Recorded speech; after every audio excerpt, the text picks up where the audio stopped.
1927 March 20 இந்திய வரலாற்றில் ஒரு மிகப்பெரிய திருப்புமுனை. மகத் சத்தியாகிரகம்.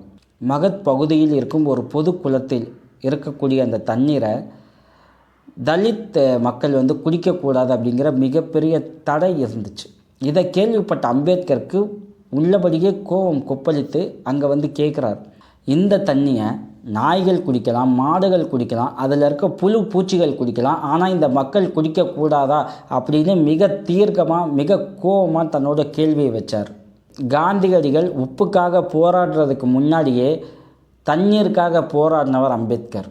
அம்பேத்கர் சொன்னது, நாங்கள் இந்த தண்ணியை குடிக்கிறதால எங்களுக்கு அமிர்தம் கிடைக்க போகிறது கிடையாது, சக மனிதனாக வாழ்வதற்கான உரிமைக்கான போராட்டம் அப்படின்னு அம்பேத்கர் பேசினார்.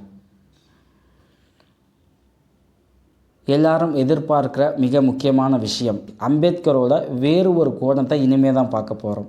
1935 உருவாக்கப்பட்ட ரிசர்வ் பேங்க் ஆஃப் இந்தியா எதன் அடிப்படையில் தொடங்கப்பட்டுச்சுன்னு தெரியுமா?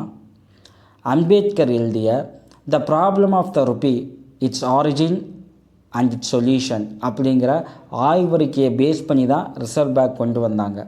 அது மட்டும் இல்லாமல் ஹில்டன் யங் கமிஷன் என்ற அமைப்பிடம் இந்திய பொருளாதாரம் குறித்து அம்பேத்கர் வழங்கிய ஆலோசனைகள் அடிப்படையிலும் இந்த ரிசர்வ் பேங்க் கொண்டு வரப்பட்டுச்சு.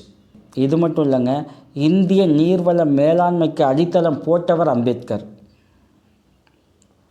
தாமோதர் பள்ளத்தாக்கு திட்டம், பக்ரா நங்கல் அணை, ஹீராகுட் அணை, இப்படி இந்தியாவில் இருக்க மிகப்பெரிய அணைகளுக்கு பின்னாடி செயல்பட்ட தொலைநோக்கு பார்வை கொண்டவர் அம்பேத்கர்.